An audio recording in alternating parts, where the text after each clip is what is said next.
الحمدللہ رب العالمین والصلاة والسلام علی رسولہ الکریم۔ السلام علیکم ورحمۃ اللہ وبرکاتہ۔ دوستو، امید ہے آپ سب خیریت سے ہوں گے، اور آج میں ایک حدیث بیان کروں گا۔ وہ ترمذی کی حدیث ہے 3235 نمبر، اور بڑی زبردست حدیث ہے، اور تھوڑی لمبی ہے تو انشاءاللہ شارٹ کر کے آپ کو بتاؤں گا کہ اس میں اللہ کے رسول ایک خواب دیکھتے ہیں، اور دیکھتے ہیں کہ میں اپنے رب کے ساتھ ہوں، اور جو میرا رب ہے بڑی بہترین صورت میں ہے، اور تو وہ فرماتے ہیں کہ تو میرے رب نے مجھ سے کہا کہ اے محمد، تو میں نے کہا کہ میں حاضر ہوں اے میرے رب۔ تو کہتے ہیں کہ اللہ فرماتے ہیں کہ فرشتوں کی جماعت جو ہے وہ کس بارے میں بحث کر رہے ہیں آپس میں؟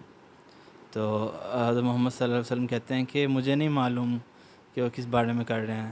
تو اللہ تعالیٰ دوبارہ کہتے ہیں کہ وہ اس طرح 3 دفعہ کہتے ہیں کہ کس بارے میں آپس میں بحث کر رہے ہیں فرشتے، ملاء الاعلیٰ، یعنی جو فرشتوں کی اونچے جماعت ہے وہ کس بارے میں بحث کر رہے ہیں۔ تو وہ اللہ کے رسول فرماتے ہیں کہ پھر میں نے دیکھا کہ اللہ تعالیٰ یعنی اپنا جو ہاتھ ہے وہ میرے دونوں کندھوں کے درمیان رکھتے ہیں، اور یہاں تک کہ مجھے ان کی انگلیوں کی ٹھنڈک مجھے اپنے اندر محسوس ہوتی ہے، اور میرے سامنے ہر چیز واضح ہو جاتی ہے، روشن ہو جاتی ہے۔ تو پھر اللہ تعالیٰ فرماتے ہیں کہ فرشتے جو ہیں ملاء الاعلیٰ وہ کس بارے میں بحث کر رہے ہیں؟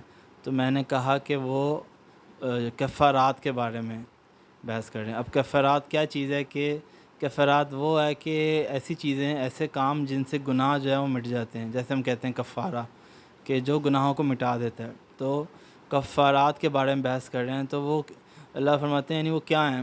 تو پھر اللہ کے رسول فرماتے ہیں کہ کفارات یہ ہیں کہ اب یہ بڑی اہم بات ہے کہ نمبر 1، وہ پہلی بات یہ ہے کہ باجماعت نماز پڑھنے کے لیے مسجد میں جانا، پیدل چل کے جانا۔ تو یہ ایسی چیز ہے کہ یعنی اس سے گناہ مٹتے ہیں، باجماعت نماز پڑھنے کے لیے پیدل جانا مسجد میں چل کر۔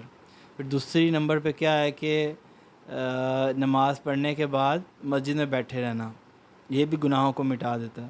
اور تیسری یہ چیز ہے کہ وضو، اچھے طریقے سے وضو کرنا، اس کے باوجود اس کے کہ آپ کو مشقت ہے، مشکل ٹائم ہے، لیکن پھر بھی اچھے سے وضو کرنا، تو یہ بھی کفارہ ہے، گناہوں کو مٹا دیتا ہے۔ پھر اس کے بعد فرماتے ہیں کہ درجات کے بارے میں فرشتے بحث کر رہے ہیں۔ اب درجات ایسی چیزیں ہیں جن سے یعنی آپ کا مرتبہ بلند ہوتا ہے۔ تو درجات کیا ہیں کہ پہلے نمبر پہ کہ کھانا، اطعام الطعام یعنی کھانا کھلانا، اور لین الکلام۔ دوسرے نمبر پہ کیا ہے کہ نرم لہجے میں بات کرنا، نرمی سے بات کرنا۔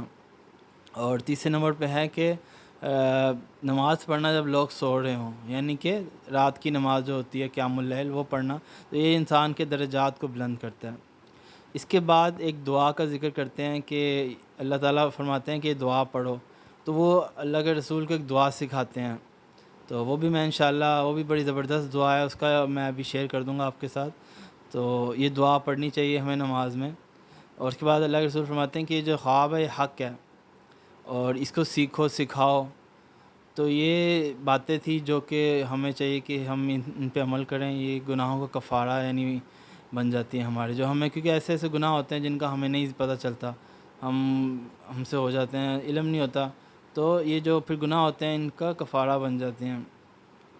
اور دوسرے درجات ہیں اور دعائیں، یہ ہمیں اپنی نماز میں شامل کرنا چاہیے۔ تو اللہ تعالیٰ ہم سب کو یہ سیکھنے کی، اس پر عمل کرنے کی توفیق عطا فرمائے۔ السلام علیکم ورحمۃ اللہ وبرکاتہ۔